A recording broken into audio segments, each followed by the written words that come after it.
Very good morning all of you. मेरा नाम आशीष राठी। एक बार फिर से आप सभी का आपके अपने परिवार रिजल्ट गुरु 2.0 पर स्वागत करता हूं। तो जैसे कि आप सभी को पता है, हम लोग यहां पर तैयारी कर रहे हैं एसएससी सिलेक्शन पोस्ट फेज 11 के लिए। तो आज आप लोगों की मैथ्स की क्लास यहां पर होने वाली है। कुछ प्रीवियस ईयर क्वेश्चंस जो आपके एग्जाम के पॉइंट ऑफ व्यू से काफ़ी महत्वपूर्ण सवाल है, उन सभी सवालों को हम लोग इस क्लास में डिस्कशन करेंगे। तो जल्दी से सभी स्टूडेंट्स यहाँ पर जुड़ जाइएगा। सभी को अगेन मेरा नमस्कार, मेरा प्रणाम। जितने भी बच्चे क्लास में यहाँ पर आ चुके हैं, के बाद आज के सेशन की हम लोग शुरुआत कर रहे हैं। फटाफट से आप लोग आ जाइएगा, करते हैं इस क्लास के शुरू। सीधा सवालों की तरफ हम लोग बढ़ेंगे और सवालों का एक बेहतरीन जबरदस्त सॉल्यूशन के साथ डिस्कशन यहाँ पर करेंगे। आपको भी जो सवाल आपसे बन रहा है उसका आंसर आप कमेंट सेक्शन में दें। बाकी बहुत ही अच्छे सॉल्यूशन मैं इन सभी सवालों के आपको कराऊंगा ही। आगे बढ़ते हैं। चलिए, आज की इस क्लास का क्वेश्चन नंबर 1 है आप लोगों के सामने। इसको देखिएगा। पहला नंबर सवाल आप लोगों के सामने, इसको आप लोग देखिए। इस क्वेश्चन में आपसे क्या बोल रहे हैं? कहते हैं कि यदि किसी डाटा के बहुलक और माध्यिका का जो अंतर है वो 38 है। आपसे पूछते हैं कि माध्यिका और माध्य का अंतर कितना होगा, ये आप लोगों को बताना है। देखो, बहुलक तो क्या होता है, आपका मोड होता है, तो इंग्लिश में मोड बोलते हैं। और माध्यिका को बोलते हैं इंग्लिश में मीडियन बोलते हैं। और माध्य को इंग्लिश में क्या बोलते हैं? मीन। आपको सवाल में दे दिया कि बहुलक और माध्यिका का अंतर, यानी कि मोड और मीन का डिफरेंस आप लोगों को यहां पर दे दिया। इन दोनों का डिफरेंस आपको यहां पर कितना दे दिया? 38 यहां पर गिवन है ना। आपसे क्या पूछता है कि माध्यिका और माध्य का डिफरेंस आप लोगों से पूछ, यानी कि डिफरेंस पूछ रहा है आपसे किसका? ये भी आपको यहाँ पर डिफरेंस ही दे रखा है, ये भी आपका इन दोनों का यहाँ पर डिफरेंस दे रखा है ना। यहाँ पर डिफरेंस किसका पूछ रहा है? यानी कि मीडियन और मीन का डिफरेंस आप लोगों से पूछ। ये चीजें मुझे गिवन है। अब देखो, मैं इसमें क्या कर सकता हूँ। मुझे यहाँ पर मीन, मोड और मीडियन के बीच का रिलेशन पता है। तो क्या रिलेशन होता है, इसको हमेशा आप लोगों को याद रखना है। रिलेशन होता है आपका 3 into median equal to 2 into mean और प्लस मोड के बराबर होता है। ये आपका मीन मोड मीडियन का रिलेशन होता है। 3 इंटू मीडियन बराबर 2 इंटू प्लस मोड के बराबर होता है। यहाँ तक की बात समझ में आ गई आप लोगों को? मुझे मीडियन और मीन की बात यहाँ पर करनी है। यहाँ से मैं क्या लिख सकता हूँ? मोड के बराबर, यानी कि यहाँ से लिख दूंगा कि मोड बराबर आपका 38 प्लस मीडियन निकल कर आ जाएगा। ये बात आपको समझ में आ गई? इस मोड की वैल्यू को इस इक्वेशन में पुट कर दूंगा। यहाँ से निकल कर क्या आ जाएगा इस इक्वेशन में? यानी कि 3 into median equal to 2 into mean और प्लस मोड की बजाय क्या लिख दूंगा? 38 प्लस मीडियन, यानी कि 38 प्लस मीडियन में यहाँ पर। यहाँ तक की बात समझ में आ गई? अब देखो, 3 मीडियन है, इस मीडियन को इस तरफ ले जाऊंगा, 3 में से 1 जाएगा, यानी कि 2 मीडियन आपका बचेगा। 2 मीडियन आप लोगों का बचेगा। तो क्या बचेगा? आपका मीडियन यहाँ पे बचेगा। के साथ साथ मीन को भी इस तरफ ले जाऊंगा, यानी कि 2 मीन आपका बचेगा और इक्वल टू आप लोगों का 38 यहाँ पर, है ना। अब देखो, 2 हर जगह से कॉमन आ रहा, 2 से यहाँ भी कट जाएगा, यहाँ भी और यहाँ भी 19।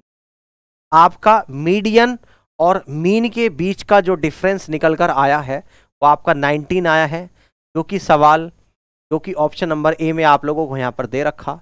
तो इस तरीके से ए ऑप्शन इस क्वेश्चन का बिल्कुल राइट आंसर यहाँ पर बनेगा। यहाँ तक की बात सभी को समझ में आ गई? इस तरह के क्वेश्चंस को आप लोग कर सकते हो। सबसे जरूरी चीज इस सवाल में ये थी कि आपको ये रिलेशन पता होना चाहिए कि 3 इंटू मीडियन बराबर 2 इंटू प्लस मोड के बराबर होता है। ठीक है ना, मोस्ट इंपोर्टेंट रिलेशन है। इसकी कई बार आप लोगों पर पड़ेगी, ठीक है ना, कई बार इसकी सवालों में आप लोगों को जरूरत है। अब आप लोग अगले सवाल पर यहाँ पर आ जाओ। अगला जो सवाल है क्वेश्चन नंबर 2 आप लोगों के सामने है। आप इस क्वेश्चन चाहिएगा, इस सवाल को हम लोग देखते हैं, समझ करते हैं। देखो, सवाल में क्या बोल रहे हैं? 2 संख्याओं का योग कितना है? 50 है। अब उन दोनों संख्याओं का गुणनफल कितना? 525। दोनों संख्याओं का एलसीएम आप लोगों से है कि क्या? अगर मैं संख्या ए और बी मान लूं तो इसका मतलब ए प्लस बी तो आप लोगों को कितना दे दिया? 50। यही तो मतलब है। और गुणनफल की अगर बात करें तो इसका मतलब ए इंटू बी आप लोगों को कितना दे दिया? 525 दे, यानी कि ए इंटू बी आप लोगों को क्या दे दिया? 525 यहाँ पर दे दिया है। ठीक है ना, ठीक है, बात समझ में आ रही है?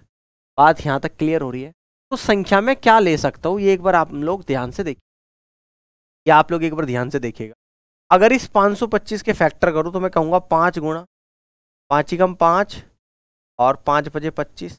अब इस 105 के भी फैक्टर कर दूंगा तो 15 सत्ते 105, यहाँ पे लिख दूंगा 5 गुणा 3 गुणा 7, यानी कि 525 के फैक्टर आए 5 बजे 25, 25 के 75 और 75 सत्ते, यानी आपका क्या निकल कर आएगा 76 सत्ते 15 सत्ते 105। देख लो एक बार, आपका ये निकल कर आ रहेगा 5 25 थी 75 और 75 सत्ते आप लोगों का कितना होता है 525, यानी कि इसके ये फैक्टर निकल कर आ गए।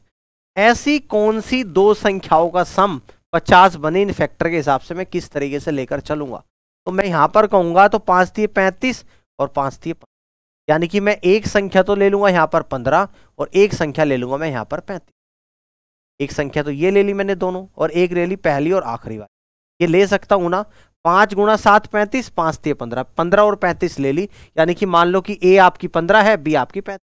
तो मेरे पास दो संख्या निकल कर आ गई। अब दो संख्या कौन कौन सी मुझे यहाँ पे मिली है, एक संख्या मिली है यहाँ पर जो मेरी संख्याएं है, यानी कि यहाँ पे लिख देता हूँ संख्याएं, और ये जो संख्याएं आपकी यहाँ पर निकल कर आई है, एक संख्या 15 है और दूसरी संख्या आपकी 35 है। अब मुझे इन दोनों संख्याओं का एलसीएम निकाल। अब एलसीएम हम लोग कैसे निकालेंगे, यानी कि जो बड़ा नंबर है उसको एज इट इज नीचे उतार देंगे, 35 को। अब 15 के फैक्टर करूंगा, 15 होता है आपका 5 गुणा 3, 5 तो 35 के अंदर आ चुका, फैक्टर 3 नहीं आया, और 35 ये कितना होता है आप लोगों का 105 होता है, यानी कि 15 और 35 के फैक्टर, यानी कि 15 और 35 का एलसीएम जो निकल कर आया है वो आपका निकल कर आया है 105।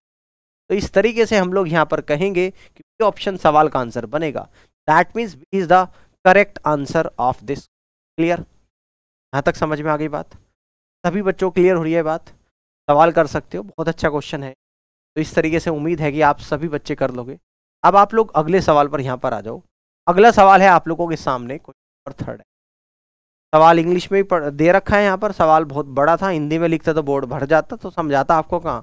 मैं हिंदी की इंग्लिश की हिंदी यहीं खुद से ट्रांसलेट कर दूंगा, ज़्यादा परेशान मत होना, इतनी इंग्लिश नहीं है इसमें। इतनी तो आपकी एमटीएस की इंग्लिश में पेपर दोगे ना, उतनी तो आपको आनी भी चाहिए। ठीक है, चलो यहाँ पर देखते हैं।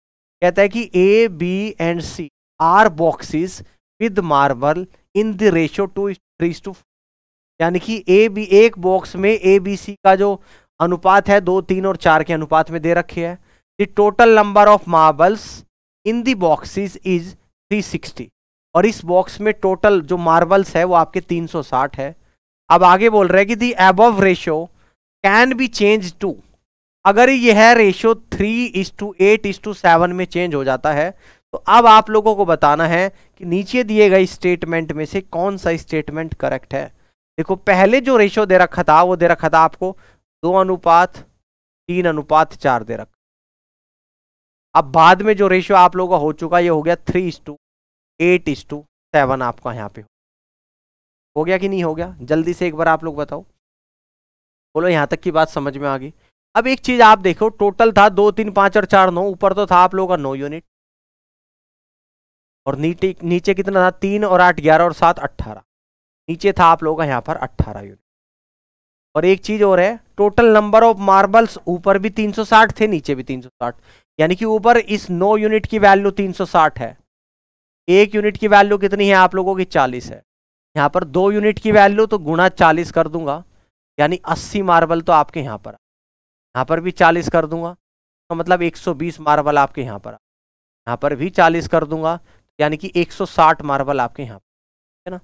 अब देखो यहाँ पर 18 यूनिट की वैल्यू आप लोगों की 360 है, तो हम कहेंगे 18 से 360 20 पर कटेगा, यानी कि 1 यूनिट 20 के बराबर है, तो इसका मतलब 3 यूनिट किसके बराबर, 3 गुणा 20 60 यहाँ पर आ गया, 8 गुणा 20 यानी कि 160 आपका यहाँ पर आ गया, यानी कि 160 आप लोगों का यहाँ पर आ गया, और 7 गुणा कितना आएगा 7 गुणा 20 यानी कि 140 आप लोगों का यहाँ पर।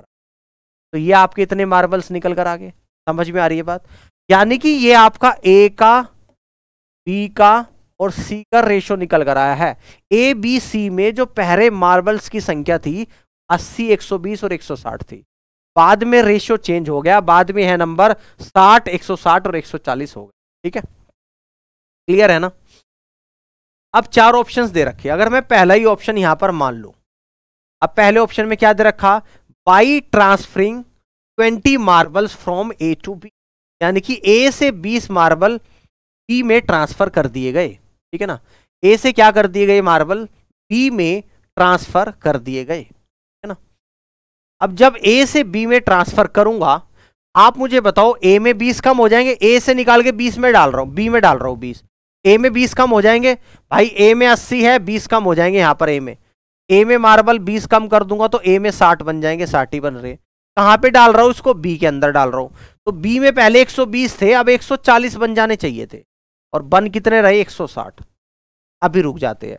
अब इसमें आगे कुछ और भी लिख रखा है, आगे बोल रहा है can 20 marbles from C to B, कहता है कि 20 मार्बल सी से बी में डाल दिए, सी में पहले 160 थे, अब इस 160 में से 20 मैंने निकाल दिए, कितने हो गए 140, है ना। और कहां पे डाल दिए, ये यहां पे आपके बी में, यानी कि बी में आपके 160 बन जाने चाहिए और बी में 160 ही बन रहे हैं। तो इसका मतलब जो मेरा स्टेटमेंट 1 है ये बिल्कुल सही स्टेटमेंट है, और ऑप्शन ए, सी, बी और डी आपको दे रखा, तो केवल एक ही स्टेटमेंट करेक्ट होगा, क्योंकि हर ऑप्शन में एक एक स्टेटमेंट दे रखा। तो पहला सही है, पहला है आपका ऑप्शन नंबर सी में, तो आप सीधा ऑप्शन नंबर सी टिक करोगे। कई बार पता क्या, option A B C D दे देगा, आपने देखा पहले स्टेटमेंट करेक्ट है, पहला ऑप्शन मार दोगे, भाई पहला स्टेटमेंट ऑप्शन सी के अंदर दे रखा, तो यानी ऑप्शन सी आपका होगा करेक्ट आंसर। तो यही आपका जवाब यहां पर बनेगा। सवाल अच्छा पूछा गया है आपसे ये, और ज्यादा मुश्किल भी नहीं है, थोड़ा सा ठीक सवाल मुझे लगा, तो उम्मीद है कि आप लोग सभी इस सवाल को कर सकते हो। ठीक है, क्लियर। चलो आगे बढ़ते हैं, आगे हम लोग बढ़ते हैं, अगले सवाल को देखते हैं, और अगला सवाल आपके सामने आ चुका है, यानी क्वेश्चन नंबर 4। इस क्वेश्चन को आप लोग यहां पे ध्यान से देखिए। चलो इस सवाल को देख लेते हैं, यहां पर क्या बोल रहा है, 30 लड़कों का औसत वजन 20 लड़कियों के औसत वजन से 5 किलो अधिक है। 30 लड़कों का औसत वजन 20 लड़कियों के औसत वजन से 5 किलो अधिक। सवाल में क्या बोल रहा है कि यदि 30 लड़कों का कुल भार 1050 है, 20 लड़कियों का कुल वजन कितना होगा, 20 लड़कियों कितना होगा। देखो 30 लड़कों का कुल भार 150 है, अगर मैं एवरेज की बात करूं तो एवरेज बराबर आपका क्या होता है, ये होता है आपका सम अपॉन नंबर, क्या होता है, सम अपॉन नंबर के बराबर होता है। सम कितना है 1050, कितने लड़कों का, 30 लड़कों का, लड़कों का एवरेज वेट कितना निकल कर आएगा, यहां पर ये बात कर रहा हूं मैं बॉयज की, बात कर रहा हूं यहां पर बॉयज की, 0 से 0, 3 तिये नोट 3 पंजे 15 किलोग्राम, यानी कि एक लड़के का एवरेज वेट 35 किलोग्राम आपका निकल। सवाल में कहते हैं कि 30 लड़कों का औसत वजन 20 लड़कियों के औसत वजन से 5 किलो अधिक है। तो यहां पर लड़कियों की अगर मैं बात करूं, तो लड़कियों का जो एवरेज निकल कर आएगा, एवरेज वेट वो कितना निकल कर आ जाएगा, यानी कि वो इस 35 से 5 कम आएगा, यानी कि 30 किलोग्राम आ जाएगा। और कितनी लड़की दे रखी है यहां पर, 20 लड़कियां, तो सभी लड़कियों के वेट का सम कितना निकल कर आएगा, सम हो जाएगा 30 किलोग्राम, 20 लड़की है और एक लड़की का 30 किलोग्राम वेट है, 20 गुणा 30 यानी कि 600 किलोग्राम आ जाएगा, यानी कि सभी 20 लड़कियों का वेट का जो सम निकल कर आएगा वो आप लोगों का 600 किलोग्राम निकल कर आएगा। और इस तरीके से डी ऑप्शन इस क्वेश्चन का बिल्कुल करेक्ट आंसर यहां पर आप लोगों का बने। ठीक है बेटा, ठीक है दोस्तों, यहां तक की बात समझ में आ गई, सभी बच्चों को यहां तक की बात क्लियर हो रही है। चलिए बहुत ही बढ़िया, अब आप लोग आगे बढ़िएगा। अगला सवाल आप लोगों के सामने नंबर 5, ठीक है, क्वेश्चन नंबर 5 है आप लोगों के सामने। इस सवाल को ध्यान से देखिएगा, क्या ये चित्र आपको नजर आ रहा है, चलो कोई नहीं, चित्र को भी एक बार डार्क करके आपको दिखाएंगे, टेंशन मत लो आप लोग। आप पहले सवाल को पढ़ो, सवाल में क्या बोल रहा है कि खोखले अर्धगोलाकार कटोरे के आंतरिक और बाहरी व्यास दे दिया आपको 18 और 22 सेंटीमीटर, कटोरे का कुल सतह क्षेत्रफल, यानी आंतरिक व्यास 18 है, तो आंतरिक व्यास 18 है, तो रेडियस हो जाएगी 18 का आधा, यानी कि 9 सेंटीमीटर, आंतरिक रेडियस को स्मॉल आर मान लिया। बाहरी व्यास आपका 22 है, तो बाहरी रेडियस यानी कि कैपिटल आर, ये आपकी निकलकर कितनी आ जाएगी, 11 सेंटीमीटर। ऑल क्लियर यहां तक। अब मैं आपको दिखाता हूं, ये एक अर्धगोलाकार कटोरा आप लोगों का बना हुआ है,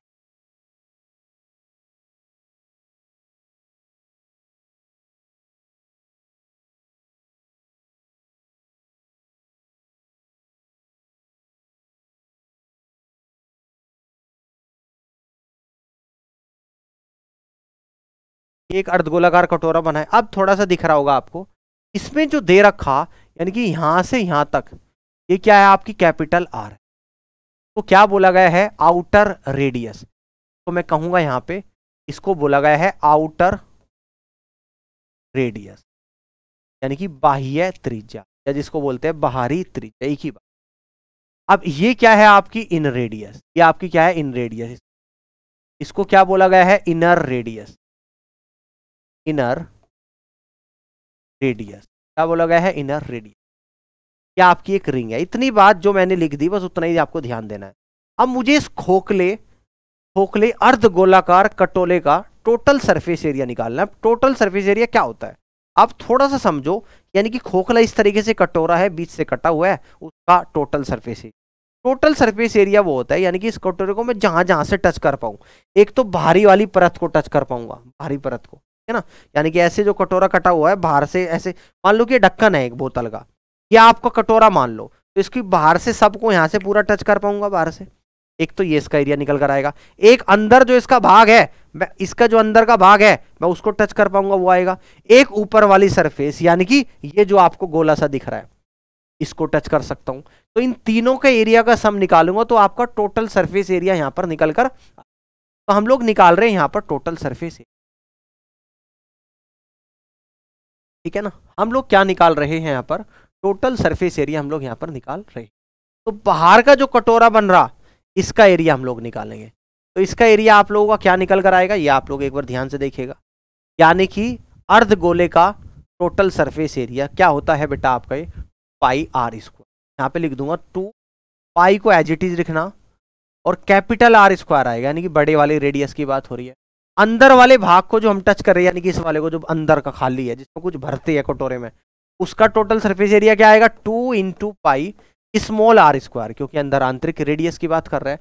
और इस वाली रिंग का जो ये रिंग बन रही है ना, इस रिंग का यानी कि इस वाले भाग का तो मैं डार्क कर दे रहा हूं इसका एरिया, तो ये एरिया आप लोगों का क्या बनेगा, ये एरिया आप लोगों का क्या बनेगा, यानी ये एरिया आपका बनेगा, यानी कि ये एरिया आप लोगों का क्या बनेगा, ये एरिया आपका क्या बनेगा, यानी कि पाई कैपिटल आर स्क्वायर और माइनस स्मॉल आर स्क्वायर, ठीक है ना। अब वैल्यू रखनी स्टार्ट करूंगा, वैल्यू रखनी स्टार्ट करूंगा।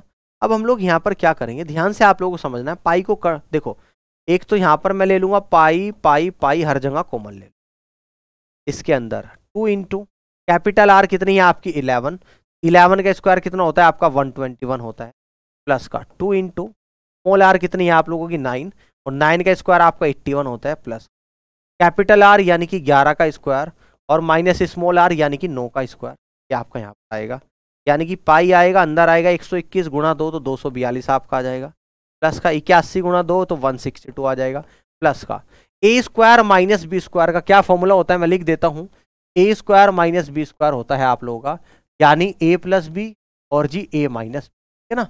ए यहाँ पर 11 है और बी यहाँ पर 9 है, 11 प्लस 9 20, और एक बार 11 माइनस 9 20 गुणा 2 यानी 40 आपका यहाँ पर, ठीक है ना।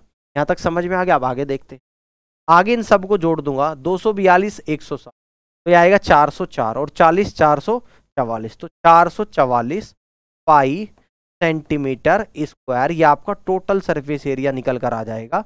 और ये किस ऑप्शन में आपको दे रखा, यानी ऑप्शन नंबर सी में आप लोगों को यहाँ पर क्या हुआ है। ये बहुत ही अच्छा क्वेश्चन आपसे पूछा गया, मोस्ट इंपोर्टेंट क्वेश्चन है, मोस्ट इंपोर्टेंट सवाल है भाई, और वन ऑफ द बेस्ट तरीका आपको बता दिया, यही सवाल का सही जवाब होगा। सवाल समझ में आ गया, नहीं आया तो वीडियो को दोबारा से रिपीट करके भी आप लोग देख, डेफिनेटली आपको समझ में आ जाएगा सवाल। और उम्मीद है कि सभी बच्चे ऐसा सवाल अगर आपके पेपर है तो आप बना पाओगे, ठीक है। आगे बढ़े, अगला सवाल, अगला क्वेश्चन कुछ इस तरीके से है, ये है आपका सिंप्लीफिकेशन, परेशान मत होइएगा, सोल्व करेंगे बहुत प्यार से, गलती नहीं करेंगे, करें इस क्वेश्चन, इसको हम लोग करें, ध्यान से देखो, देखो ऊपर क्या लिखा हुआ है आपका, ऊपर लिखा है 1/4, ऊपर क्या लिखा हुआ है आपका 1/4 यहाँ पर लिखा हुआ। अब इस डिवाइड का मतलब गुणा में 2 कर दूंगा, अंदर क्या आ जाएगा 5 और 3 का एलसीएम ले लूंगा 15, 5 से 15 3 बार, 3 दूनी 6 आएगा, माइनस 3 से 15 5 बार, 5 एकम अब नीचे देख लेते हैं, नीचे आएगा 3 गम 3 और 1, 3 और 2 5, 5/3 ऑफ का मतलब गुणा, 3/4 आएगा माइनस 1/4 आएगा ऑफ का मतलब गुणा, और 2 बट्टे आपका 3। इस 3 से 3 कटेगा, इस 2 से ये आपका 2 बार, इस 2 से ये आपका 2 बार कटेगा, यानी ऊपर तो आपका निकल कर कितना आएगा 1/, गुणा 6 में से 5 जाएगा 1/15 नीचे आ जाएगा 1/15। अब यहाँ पर आएगा यानी कि 5/4 आएगा माइनस का 1/ आपका 6 है ना, 1/6 आएगा। अब सोल्व करते हैं बेटा, ऊपर तो आपका सीधा आ गया 1/2 गुणा 15 यानी कि 3, ठीक है ना, यहाँ तक कोई दिक्कत तो नहीं आ रही है ना, आसान सवाल है इसलिए करा रहा हूँ, ये सवाल खुद से करना होता है वैसे आपको। 4 और 6 का एलसीएम 12 आ गया, 4 से 12 3 बार, 3 की 5 में गुणा यानी कि 15, 6 से 12 2 बार, 2 की 1 में गुणा तो 2, बाहर की बाहर गुणा, अंदर की अंदर गुणा, बाहर तो आ गया आपका 12, नीचे आ गया आपका 30 गुणा 13, ये कितनी बार चलेगा 6 से 5 बार, और ये 6 से 2, यानी कि 2/65 आपका आंसर आ रहा है, ऑप्शन में नजर आ रहा है। यानी कि पहला ऑप्शन जवाब नहीं होगा, दूसरा ऑप्शन नहीं होगा, तीसरा ऑप्शन नहीं होगा। अब रुक जाओ, अभी टेंशन मत,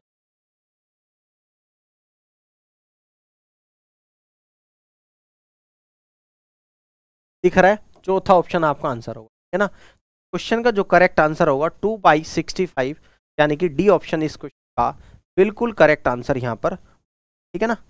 दिख रहा है सवाल आपके सामने है, बिल्कुल तरीके से आप लोग यहाँ पर कर सकते हो।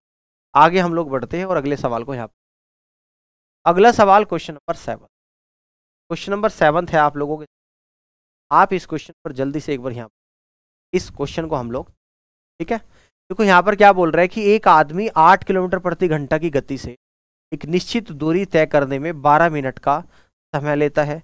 यदि वह 12 किलोमीटर प्रति घंटा की गति से चलता है, वह उसी दूरी को तय करने में कितना समय लेगा, ये आप लोगों को, है ना, कितना समय लेगा ये आप लोगों को यहाँ पर बता।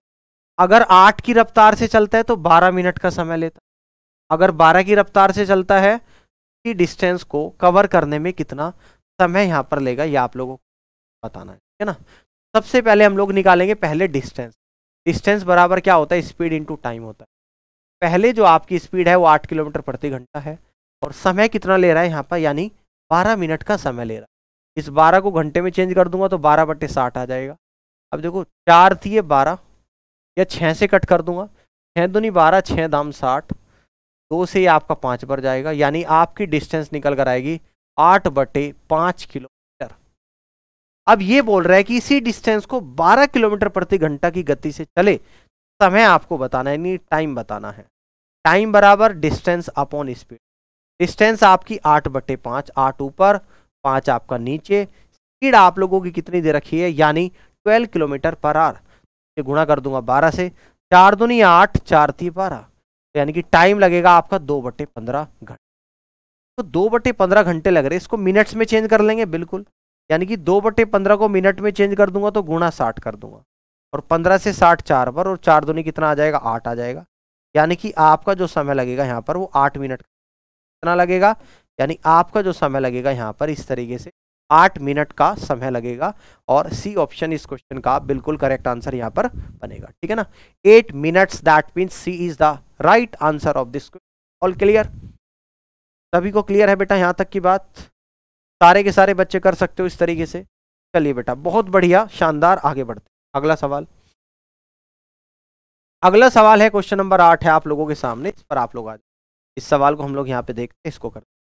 यहाँ पर कहता है कि घनाभ की लंबाई, चौड़ाई और ऊंचाइयों का योग दे दिया 28 सेंटीमीटर, घनाभ का कुल पृष्ठीय क्षेत्रफल दे दिया आपको 588 सेंटीमीटर स्क्वायर, तो इसका विकर्ण आप लोगों से पूछता है कि क्या रहा होगा।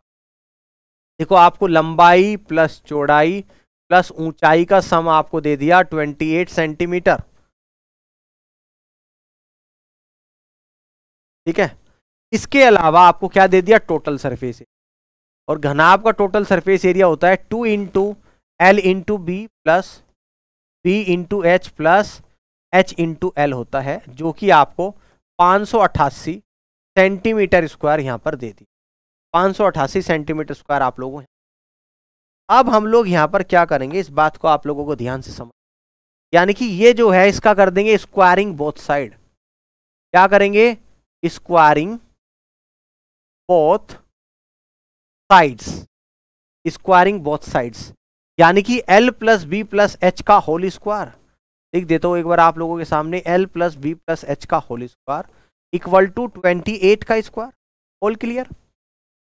चल अब इसका स्क्वायर ओपन करूंगा, यानी एल स्क्वायर प्लस का बी स्क्वायर प्लस का एच स्क्वायर प्लस का 2 इंटू एल बी प्लस का बी एच और प्लस का एच एल इक्वल टू 28 का स्क्वायर 784। ये बात समझ में आ गई। अब आपको यहां पर एक जबरदस्त चीज जो देखने को मिली होगी, यहां पर आपको पता है टोटल सरफेस एरिया होता है 2 into L B plus B H plus H L, ये तो आपको 588 दे दिया। ये चीज आपको यहां पर भी दिख रही होगी, यानी इसकी जो वैल्यू है वो 528 में यहां पे रखूंगा, तो मेरा जो निकल कर आएगा एल स्क्वायर प्लस का बी स्क्वायर प्लस का एच स्क्वायर, इसकी वैल्यू रख दूंगा 588 और इस तरफ ले जाऊंगा, यानी कि 784 में से माइनस कर दूंगा 588। अब आपका क्या निकल कर आ जाएगा, अब आप यहां पर कहोगे तो भाई इसमें से इसको माइनस, यानी आपका जो निकल कर आ रहा है वो कितना निकल कर आ जाएगा, 784 में से 588 माइनस, तो 196 आपका बनेगा। इसका क्या है, इसका विकर्ण। तो विकर्ण क्या होता है, यानी कि इसका जो विकर्ण होता है ये क्या होता है बेटा, ये होता है स्क्वायर रूट के अंदर L square plus B square plus का एच स्क्वायर, तो इस तरफ का भी स्क्वायर रूट कर दूंगा तो ये आपका निकल कर आएगा 14 सेंटीमीटर, यानी विकर्ण square root of L square plus B square plus H square होता है, जो कि 14 सेंटीमीटर आप लोगों का यहां पर निकल कर आया है। और यहां पर आपका जवाब केवल और केवल ऑप्शन ए बनेगा, बाकी कोई भी इस सवाल का जवाब यहां पर नहीं। ये सवाल समझ में आया होगा, ये सवाल भी बहुत अच्छा क्वेश्चन है, पसंद भी आप लोगों को यहां पर आया होगा। इस तरीके के क्वेश्चंस पूछे जाते हैं आपके पेपर, प्रीवियस ईयर क्वेश्चन है सारे के सारे, ठीक है, सारे आपके क्या है, ये प्रीवियस ईयर क्वेश्चन। अगले सवाल पर आप लोग अगले क्वेश्चन पर आप लोग यहां पर आ जाइएगा। इस सवाल को हम लोग यहां पर क्या बोल रहा है कि 3 संख्याओं का औसत 30 है।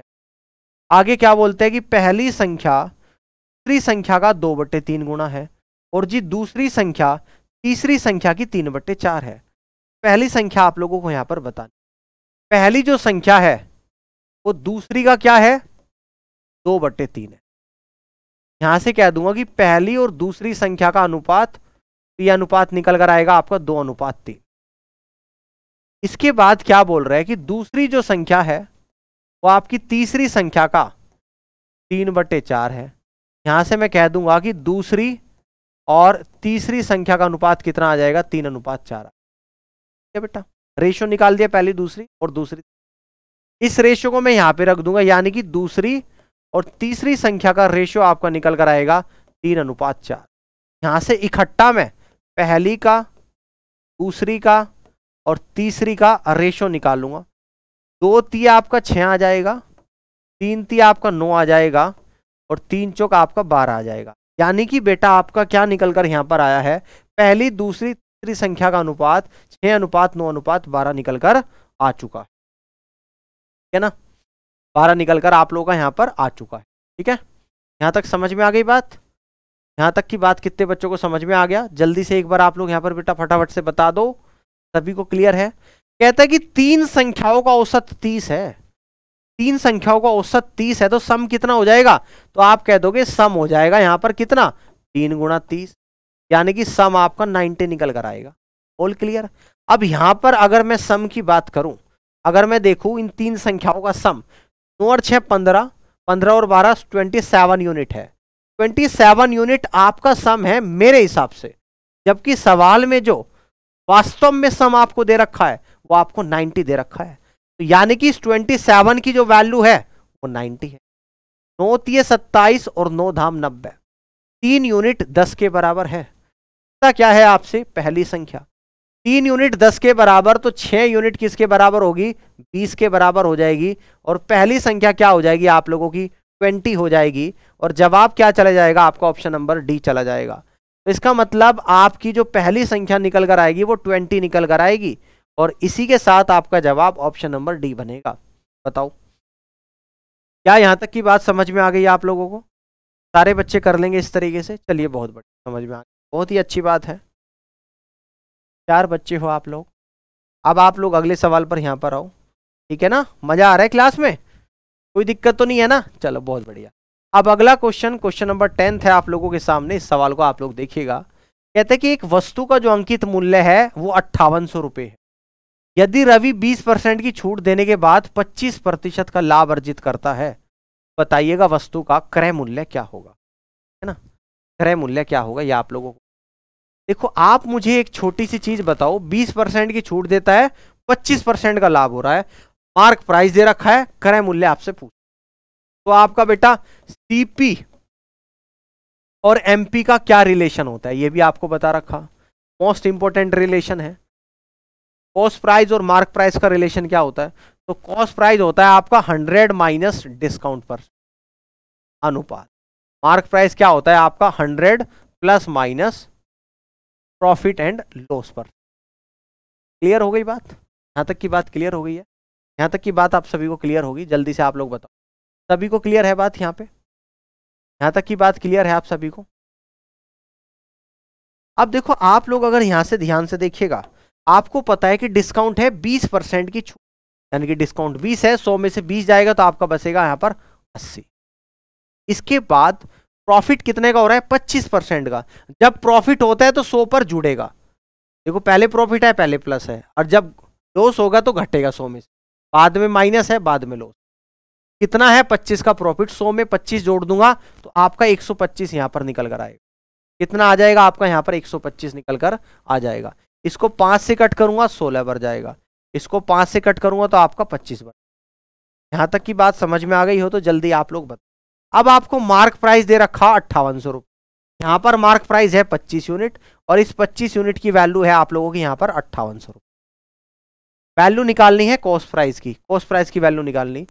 5 बजे 25, 5 ही कम 5, 5 ही कम 5, 5 छंग 30, 1160 पर गया। 5 दूनी 10, 5 ते 15 और 5 दूनी 10, यानी 1 यूनिट 232 के बराबर आई। 16 यूनिट किसके बराबर आ जाएगी, 16 गुणा 232, है ना। तो यहां पर देख लेते हैं, यानी कि 16 दूनी 32 का 2, 32 का 2 जैसे ही आया तो हमें पता लग गया कि यूनिट डिजिट पर केवल एक ही ऑप्शन 2 दे रहा है, तो इसका मतलब हमें पता लग गया कि इस वस्तु का जो आप लोगों का कॉस्ट प्राइस निकल कर आएगा वो कितना आएगा, 3712 आएगा। आपको पूरी गुणा करने की जरूरत नहीं है, यूनिट डिजिट से पता लग गया, क्योंकि बाकी किसी ऑप्शन में यूनिट डिजिट 2 नहीं है, केवल ऑप्शन डी में है। यहां पर मेरा 2 आ चुका है, तो डी ऑप्शन सवाल का मजबूरी है, आंसर टिक करना पड़ेगा मुझे।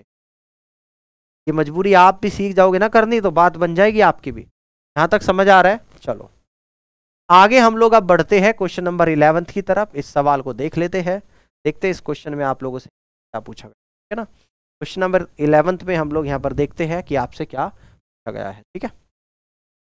कहते हैं कि दो संख्याएं 13 और 8 के अनुपात में हैं। यदि प्रत्येक संख्या में 25 की वृद्धि कर दी जाए तो अनुपात 44 और 29 हो जाता है। तो दोनों संख्याओं के बीच का अंतर आप लोगों को बताना है, दोनों संख्याओं के बीच का अंतर आपको बता। दो संख्याएं 13 और 8 के अनुपात, है ना। एक संख्या को मान लेता हूं यहां पर 13x और दूसरी संख्या को मान लेता हूं यहां पर 8x। प्रत्येक में 25 की वृद्धि कर दी जाती है, तो यहां पर भी 25 बढ़ा दिया और जी यहां पर भी आपका 25 बढ़ा दिया। के बाद क्या होता है, अनुपात 44 अनुपात 29 हो जाता है, यानी कि यहां पर आ जाएगा आपका 44/29, ठीक है ना। कहता है कि दोनों संख्याओं के बीच का अंतर, तो यानी कि दोनों संख्याओं के बीच का अंतर हम लोग निकाल देंगे। देखो इसको मैंने मान लिया 13x और एक को मान लिया 8x, तो इन दोनों का डिफरेंस यानी कितना आ जाएगा आपका 5। ये दिख रहा है ना आपको 5x, यानी आपको इस 5x की वैल्यू निकालनी है, ठीक है। देखते हैं, पहले तो करेंगे हम लोग क्रॉस मल्टीप्लाई, 29 की कर देंगे 13 में, तो 29 गुणा 13, पहले 29 गुणा 10 290, 29 30 87, 290 और 87 होता है आपका 377x। 29 की करूंगा 25 में, यानी कि 25 गुणा 29 इक्वल टू 44 की 8 में, तो 8 चौक 32 का 2, तो 8 चौक 32 और 3 आपका 35, तो 52x यहाँ पर आ गया आपका प्लस। 25 की करूंगा 44 में, यानी कि 25 गुणा 44 आपका यहाँ, ठीक है ना। ऑल क्लियर, यहाँ तक की बात समझ में आ गई। अब इस 352 को इस तरफ ले जाऊंगा तो आपका बचेगा 25x बचेगा। इसको यहाँ पर ले जाऊंगा, यहाँ से 25 कॉमन ले लूंगा, अंदर बचेगा आपका 44 और माइनस का 29। इस 25 से 25 कटेगा तो x बराबर क्या निकल कर आएगा, 44 में से 29 आप लोगों का जाएगा तो आपका 15 निकल कर। दोनों का डिफरेंस 13x और 8x का डिफरेंस कितना है, 5x। डिफरेंस आपका 5x है, यानी कि 5 गुणा 15 है। 5 गुणा 15 आप लोगों का 75 होगा। जवाब आपका ऑप्शन नंबर। तो इस क्वेश्चन का right answer option 175, this is the correct answer. बोलो जी, बोलो जी, बोलो। अब देखो एक तरीका तो ये है इस क्वेश्चन को करने का, एक और तरीका बता दूं, मन कर रहा है बताने का, बता देता हूं मैं यहाँ पे। कहाँ पे बताऊं, इस कोने में बता दूं, चलो इस कोने में बताता हूं। देखो आपको यहाँ पर क्या दे रखा था, आपको पहले रेशियो दे रखे थे 13 और 8 के, पहली संख्या। बाद में अनुपात कितना हो गया, 44 और 29। कब हो गया, जब दोनों संख्या को 25 बढ़ा दिया। क्रॉस मल्टीप्लाई 13 गुणा 29, ये कितना आता है आपका, 13 गुणा 29 377 अभी निकाला है। 44 गुणा 8 तो 352 अभी निकाला। 377 और 352 का डिफरेंस तो डायरेक्ट देखो, कोई चीज यहां पे कर रहा हूं, डिफरेंस यहां पे निकला था आपका 25, तो 25 आ गया। अब 44 की गुणा 25 में और 29 की गुणा 25 में डिफरेंस लूंगा तो 25 कॉमन आ जाएगा और अंदर यहां पर भी बचेगा 44 माइनस। इस 25 से 25 यानी एक यूनिट की जो वैल्यू आपकी निकल कर आई है वो आपकी निकल कर आई है 15। एक यूनिट 15, दोनों का डिफरेंस कितना है यहाँ पर, 5 यूनिट। एक 15 तो 5 यूनिट, 5 गुणा 15 यानी 75 का आंसर क्या बन गया, 75। अब ये ठीक है कि ये चीज वही हुई है, यहाँ पर भी हम दोनों इसका डिफरेंस ले रहे थे, यहाँ पर भी डिफरेंस लिया है। यहाँ पर भी 25 44 की गुणा, 25 29 की गुणा, फिर उनका डिफरेंस, यहाँ पर भी डिफरेंस लिया है। तो इस तरीके से हम लोग सवाल को कर सकते हैं। यहाँ पर एक्स वैक्स मानने का झमेला खत्म हो जाता है। मुझे ऐसा लग रहा है कि ये सेकंड मेथड आपको ज़्यादा पसंद आया होगा। ये मेथड आपका 1 था और इसको बोलते हैं मेथड नंबर सेकंड को क्रॉस प्रोडक्ट मेथड। तो इस तरीके से क्रॉस प्रोडक्ट निकालकर भी आप लोग सवालों को कर सकते हैं। यहाँ तक की बात कितने बच्चों को समझ में आई, तो आप मुझे एक बार, क्लियर है ना। चलिए नंबर 12, क्या आपका रेशियो का सवाल दे दिया, क्या आपका मेरे दोस्तों रेशियो का क्वेश्चन दे दिया, करे। देखो यहां पर दे दिया 4a बराबर 5b बराबर 8c, a b c का अनुपात पूछते। जब a की रेशियो पूछेगा, a वाले को छिपा दो, 5 8 40 तो 40 रख दो सी। जब b का रेशियो पूछेगा, b वाले को छिपा दो, 8 चौक 32 तो 32 यहां पर लग दो। जब c वाले को पूछेगा तो c को छिपा दो, यानी कि 5 चौक 20। तो आपका ए बी सी का रेशियो आ गया 40 32। इसको लिख सकता हूं, इसको मैं क्या कर दूंगा, 4 से कट कर दूंगा। 4 से कट करूंगा ये 10 आएगा, 4 से 32 आपका 8 बार जाएगा, 4 से 20 आपका 5 बार। आपका अनुपात आएगा 10 8 5। ऑप्शन नंबर ए इस क्वेश्चन का right answer, 10 8 5 A is the right answer of this question. All clear. अगले सवाल पर आप लोग आ जाओ। इस क्वेश्चन पर आप लोग आ जाओ, क्वेश्चन नंबर 13 पर। इसको देखते हैं। सवाल में कहता है कि 15,400 रुपए की राशि को 2 भागों में आंशिक रूप से 9% और शेष 12% साधारण ब्याज पर उधार दी गई। 3 वर्षों के बाद कुल ब्याज 4914 रुपए है। तो 9% पर उधार दी गई राशि का 12% पर उधार दी गई राशि से अनुपात। देखो 3 साल में ब्याज 4914 है, कितना, 4914।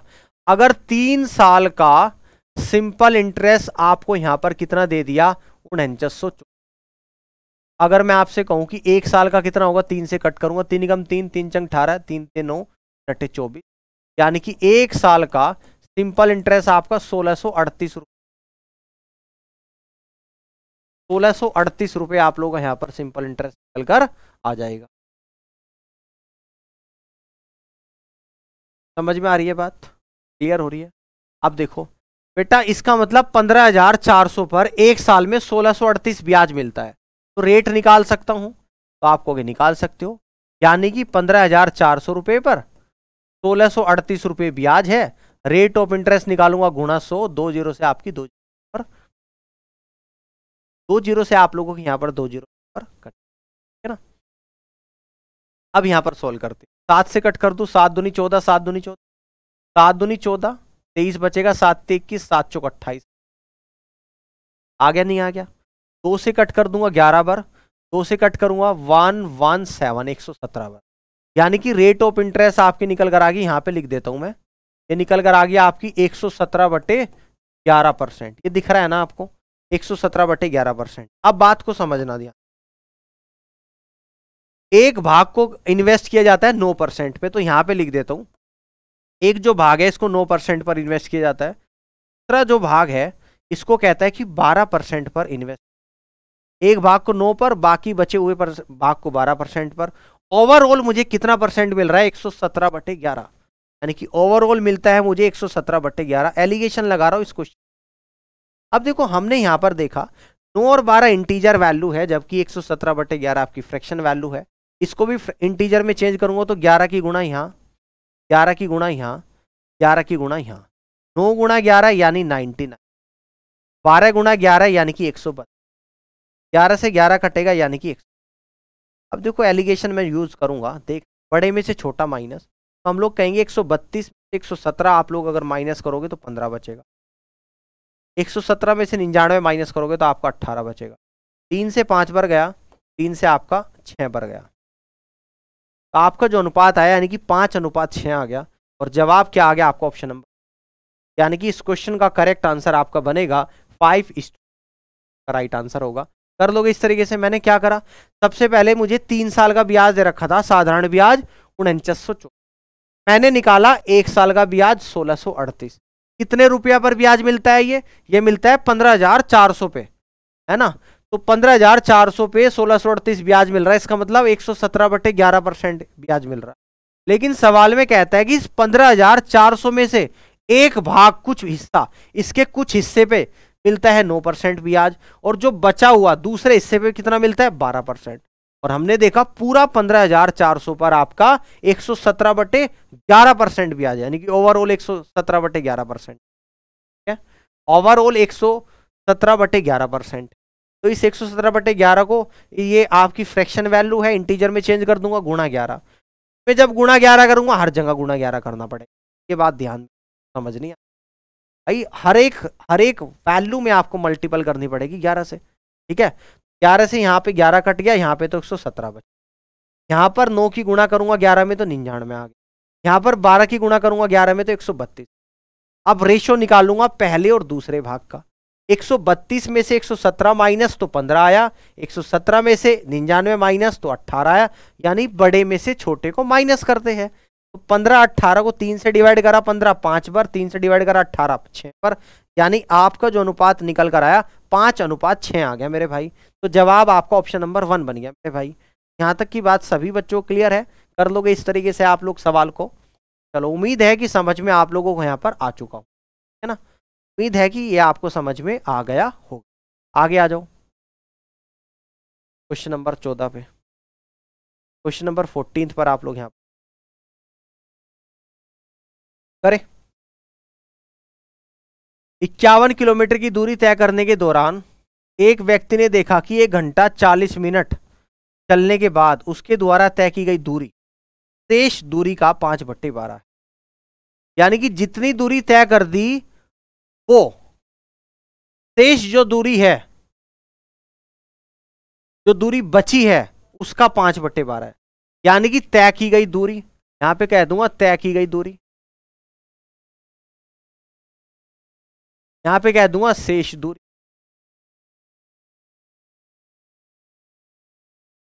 अगर मान लू कि शेष दूरी 12 भाग है, यहां पे मान लू 12, इस 12 का 5/12 कितना होता है? 5 भाग, यानी कि 5 यूनिट दूरी तय करी, शेष दूरी जो बची है 12 है, तो यहां से कह दूंगा कुल दूरी।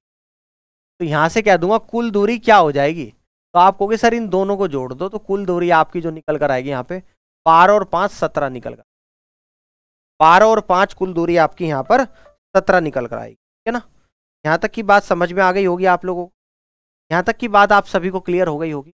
अब आगे सवाल में क्या बोलते हैं कि 51 किलोमीटर की दूरी तय करने के दौरान, यानी 51 किलोमीटर की दूरी तय करता है, तो हमें यहां पर पता लग गया कि 17 यूनिट की वैल्यू आप लोगों की 51 है। तो इस 1 यूनिट की वैल्यू आप लोगों की, 1 यूनिट की वैल्यू कितनी है आपकी? 3।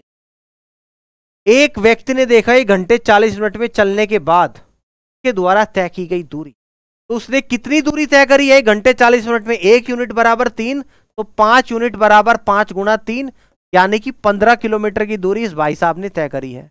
कितने समय में तय करी है? यानी 1 घंटा 40 मिनट में तय करी है। तो अब स्पीड निकाल दोगे आप लोग।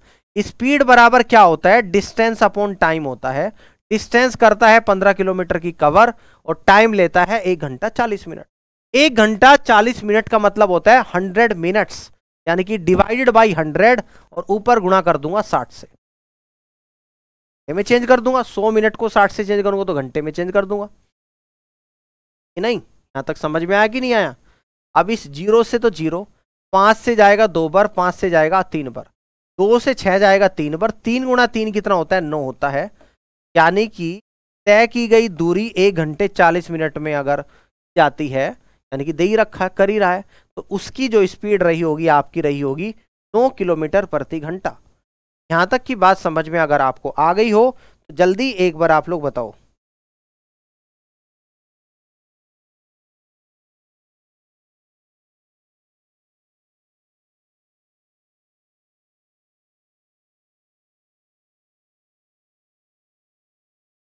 देखते हैं सवाल में क्या बोल रहे हैं। मैं दोबारा एक बार रिपीट इस क्वेश्चन को यहां पे कर रहा हूं। टोटल 51 किलोमीटर की दूरी है।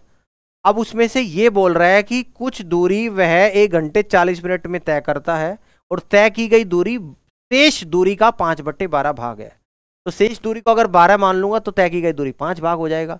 टोटल दूरी 5 और 12 यानी कि 17, 17 नहीं लेकिन टोटल दूरी 17 आ गई। जबकि टोटल दूरी दे रखी 51, 17 बराबर 51, 1 बराबर 3, तो तय की गई 5 गुणा 3 15 किलोमीटर। कितने देर में? 100 मिनट में। 1 घंटा 40 मिनट का मतलब 100 मिनट। स्पीड बराबर डिस्टेंस अपॉन टाइम, डिस्टेंस 15 है, समय 100 में।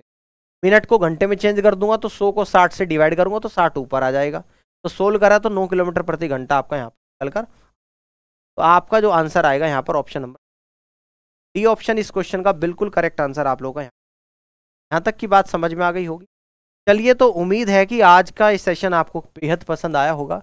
या आपकी इस क्लास का आखिरी सवाल, और ये सवाल मैं दे रहा हूँ आपको होमवर्क क्वेश्चन है, आप लोग इस ले लीजिएगा। इस वीडियो के अंत करने के बाद आपको सबसे पहले इस सवाल का ही सॉल्यूशन करना है, और सॉल्यूशन करने के बाद आपको कमेंट सेक्शन में बताना है सवाल का सर मेरा ही आंसर। बाकी मैं कल आते ही सबसे पहले अपनी क्लास में इसी कराऊंगा, है ना। ट्राई जरूर करनी है, एफर्ट्स करना है, 100% मुश्किल। चलिए, तो आप अपना सभी ख्याल रखिएगा। अब मुलाकात आपसे अगली क्लास में होगी। Bye, take care.